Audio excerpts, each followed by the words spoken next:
वो कोई और लोग हैं जिनको रात नींद इसलिए नहीं आती कि राम नहीं मिला है। आपको भी रात को नींद नहीं आती है क्योंकि मॉर्टगेज सिर पे खड़ा है, बस फर्क इतना ही।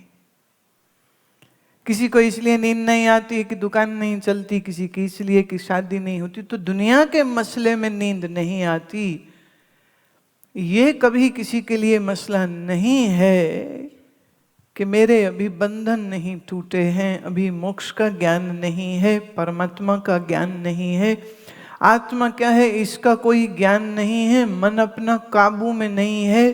तो तुम रात को सो न पाते इस विषय पर चिंतन करते हुए। तो मैं आपको एक खोजी कहती, मैं आपको एक जिज्ञासु कहती, पर अभी तो पांव पसार के सोते हो जब नींद आ जाए तो, और जब नहीं आती है तो कुछ दुनिया की चिंता होती है, अपने कल्याण की चिंता नहीं होती। वाणी में एक बहुत सुंदर पंक्ति आती है, शाम सुंदर तज नींद क्यों आई। वाणी में है ये, बाबे नानक की वाणी कहती कि श्याम को छोड़ के, भगवान को छोड़ के तुझे नींद आ कैसे गई। श्याम सुंदर तज नींद क्यों आई, कैसे आ गई। पर मुश्किल ये है कि जैसा संत देखते हैं, जैसा गुरुजन देखते हैं, वो दृष्टि अभी एक आम संसारी की, एक आम दुनियादार आदमी की होती ही नहीं। इसीलिए एक ओपिनियन का फर्क जो बहुत बड़ा है वो दिखाई देता है कि ये पता नहीं क्या बोलते हैं, ये कैसी बातें बोलते हैं। और सच ये भी है कि लोग तो जब मंदिरों में, गुरुद्वारों में जाते भी हैं तो वहाँ जाने के पीछे भी यही ख्याल होता है कि हम अगर यहाँ आए हैं या अगर हम यहाँ आते रहेंगे तो हमारी जो दुनियावी चाहते हैं वो पूरी हो जाएंगी।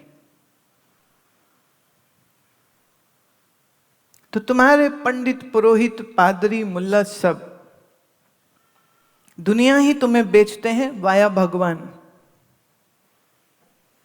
कि तुम्हें नहीं मिल रहा कुछ तो तुम भगवान को रिश्वत दो। रिश्वत क्या है, इतने पाठ कर लो, इतने मंत्र कर लो, इतना यज्ञ कर लो, वहां मत्था टेक लो और बस तुम जो चाहते हो तुमको मिल जाएगा। तो दुनिया की चाहतों को पूरा करने के लिए ईश्वर के नाम भजन की उपयोग की जा रही है। तो लक्ष्य परमात्मा का भजन करके भी परमात्मा नहीं होता है, लक्ष्य तब भी दुनिया ही होती है। It's just like that somebody comes to your house and is not asking about how is your health, how are you, and straightaway is asking कि तुम तो देखो बीमार हो, तुम तो बिस्तर में पड़े हो, तुम्हारी कार खड़ी, तुम्हें ले जाऊं। You are sick, you are in pain, and the person says, because you are sick, you are not going anywhere, can I take your car? And takes away your car. Would you like this person or would you hate this person? You tell me. बोलो ना। अब परमात्मा को अगर हम अपने जैसा ही माने तो फिर हम उसके साथ भी तो यही करते हैं ना। तो भगवान तुम हमें ये दे दो, ये दे दो, ये दे दो, तुम्हारे तो खजाने हैं, लक्ष्मी तेरे पैर दबाती है। हाँ, विष्णु और लक्ष्मी का जब योग बनाते हैं तो बोले लक्ष्मी तो तेरे पैर, तेरे किस काम की लक्ष्मी, थोड़ी हमें भेज दो। What will you do? I need it and it's useless for you, so send your Maya to us. We are so happy to receive.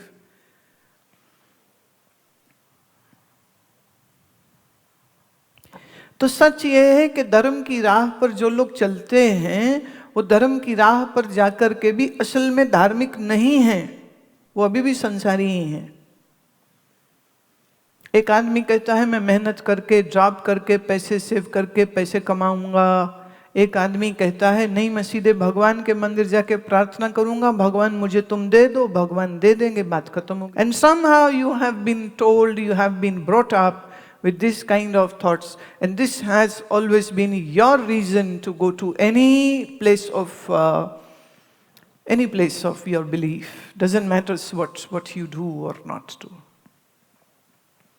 मुझे याद है एक बार मैं किसी जगह में गई, मंदिर था, कुछ भी हो सकता है, मंदिर भी हो सकता है, गुरुद्वारा भी हो सकता है, घूमते फिरते कहीं भी पहुंच जाते।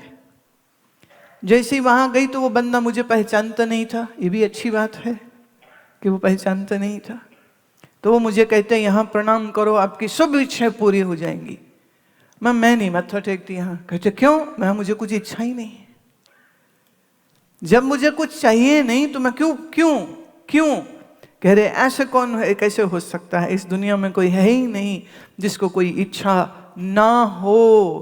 मैं फिर दर्शन कर लो तुम्हारे सामने खड़ी। People don't like when I talk this kind of blunt to them because they are not expecting, and especially a woman, to talk in this tone. I said दर्शन कर लो, नहीं इच्छा।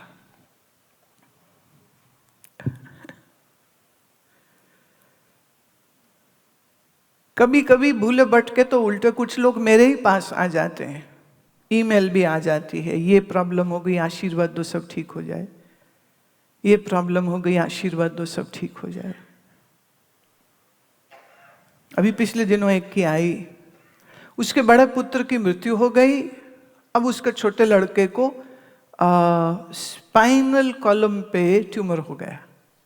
तो वो रोते हुए ईमेल मुझे लिखती है कि आपका आशीर्वाद होए, हमें आप पे बड़ा विश्वास है। अब मैं जवाब तो ये देना चाहती थी कि तुमको मेरे पे विश्वास बिल्कुल भी नहीं करना चाहिए, क्योंकि उसके ट्यूमर के लिए मैं कुछ नहीं कर सकती हूं।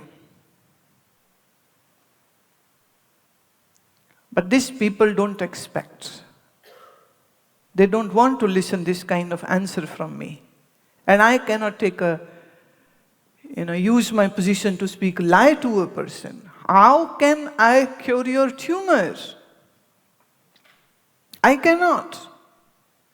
दूसरे, गीता में कृष्ण, कबीर साहेब, संत बाणी, गुरु बाणी सब कहते कहते थक गए हैं। जेहा बीजे सोलुने कर्मा संदड़ा खेत। हम जैसा कर्म करते हैं वैसा हमको फल भोगना पड़ता है। तो अगर कोई रोग आया है तो किसी कर्म के वजह से आया है। और आप कहते हो कि कोई महात्मा आशीर्वाद दे दे, और फिर तुम्हारी इस बेवकूफ़ी को देख करके बहुत सारे बाबा खड़े हो जाते हैं। वो कहते हैं आओ हमारे पास, बस तुमने 5,000 पाउंड ही तो देने, हम तुम्हें एक धागा देंगे या कोई माला देंगे या कोई बीज मंत्र देंगे, और उसको लेकर के तुम्हारे ट्यूमर ठीक हो जाएंगे, तुम्हारे कैंसर ठीक हो जाएंगे, तुम्हारे बच्चों के ब्याह हो जाएंगे, तुम्हारा ब्याह हो जाएगा। डिवोर्स चाहते हो तो डिवोर्स हो जाए। कईयों का डिवोर्स नहीं हो रहा होता ना। देखो, एक ही सांस में एक बंदा इधर राइट में बैठा बाबा के कह रहे बाबा शादी नहीं हो रही, बाबा शादी नहीं हो रही। बाबा कह रहे ये ले धागा दे 5,000 pound.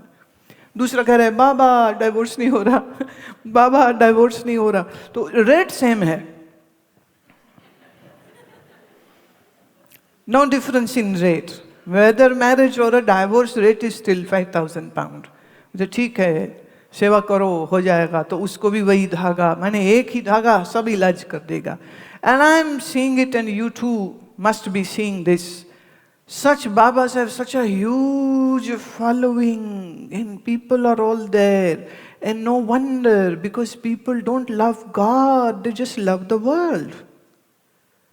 Because they love the world, hence to keep their things and people and relations intact, they can do anything. And there are people who will give you these false promises that yes, हमारे में ऐसी शक्ति है कि हम ये कर देंगे, वो कर देंगे, ये कर देंगे, वो कर देंगे। पर मैं कभी कभी सोचती हूँ, गप मारने की कोई सीमा होती भी है या नहीं होती? इतनी बड़ी गप। लेकिन पिछले दिनों किसी ने मुझे एक वीडियो दिखाया जिसमें एक बाबा जी ने कम से कम 10 मिनट पहले इस बात पे चर्चा की कि मैंने किसी को, अपनी असेंबली में जिनके जो लोग बैठे वो कहते, मैंने अब किसी को बूढ़ा नहीं होने देना। जैसे ही मैंने पहली लाइन सुनी तो मैं, है ये कौन है, हु इज दिस?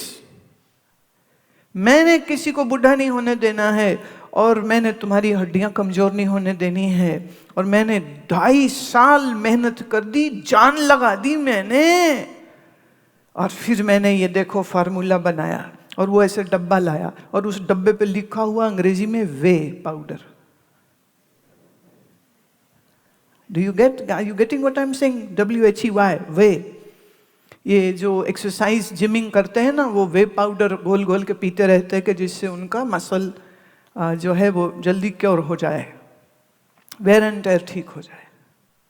2.5 साल मैंने कहते जान लगा दी मैंने, फिर महाराज ने कृपा कर दी और फिर ये फार्मूला बना है। बस अब तुमने 1 चम्मच रोज ये लेना है, तुम कभी बुढ़े नहीं होगे और तुम्हारी हड्डियां कभी खराब नहीं होंगी। मैं भगवान। और उस डब्बे पर उस कंपनी का नाम लिखा है, पर उसको वो अपना कि मैंने इसके ऊपर, and he is saying, he is claiming that he has given this formula of whey.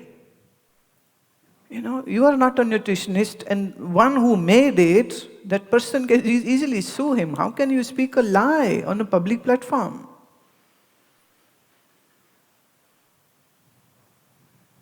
Kabir साहब तो एक बहुत जगह एक सुंदर ऐसा वचन बोलते हैं कि डर लागे और हंसी आवे, अजब जमाना आया रे, कैसा जमाना आ गया है। नाम भजन कोई करना ना चाहे, माया में चित्त को लगाया रे। ये माया में चित्त को लगा के बैठे हैं, नाम भजन कहते वो हमसे नहीं होता।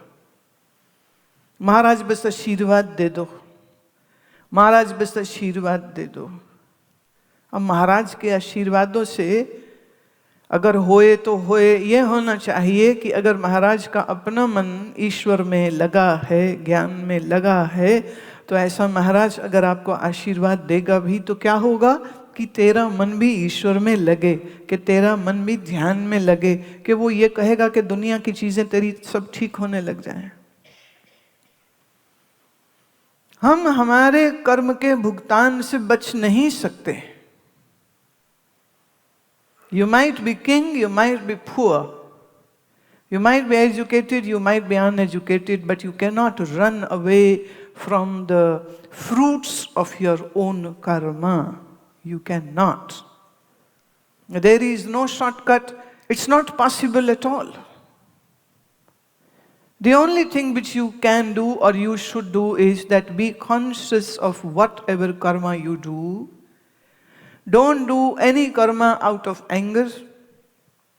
Don't do any karma out of greed. Don't do any karma out of ego. Don't do any karma with a revenge in your mind. And try to do the karmas which brings joy and peace and happiness to you and to others too. If possible, then please try to follow this holy path of being good, doing good, and thinking good. 3 things. You be good, you do good, and you think good. Now I'll take your questions.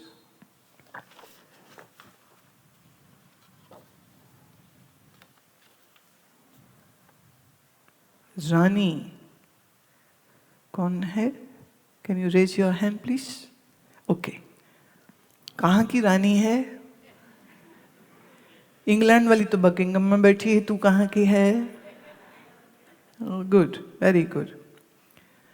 If you could explain the correct way of doing Kapalbhati and Anulom Vilom, I don't know how long the breath should be in Anulom or Vilom Pranayam. The thing is, Rani, this is not something which I will say and you will understand. This is something which can be only taught one-on-one. Okay? So, but still, I will give you some guidelines to that. Kapalbhati, Kapal means your forehead. Bhati means to illuminate. कपाल मतलब माथा, भाती मतलब चमकता हुआ। तो ये वो प्राणायाम है जिससे आपका कपाल चमक जाना चाहिए। If your forehead gets energized and it gets illuminated, This should be the effect of Kapalbhati pranayam.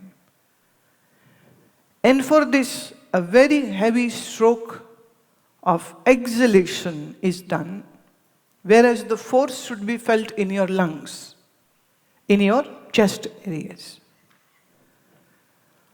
So you exhale out with force, but you do not inhale with the force. The inhalation is softer and passive, but the exhalation is very strong with lot of force.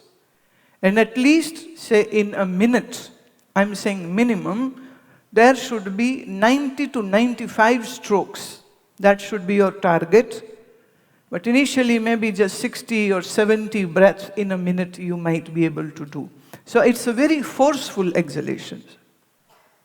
Many people do it wrongly. Unfortunately, they have all learned from the TV program and they are doing it all wrong, and hence they are not even getting the right benefit of it.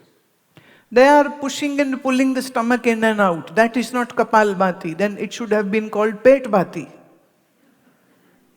पेट अंदर बाहर करे तो पेट भाती हो गया.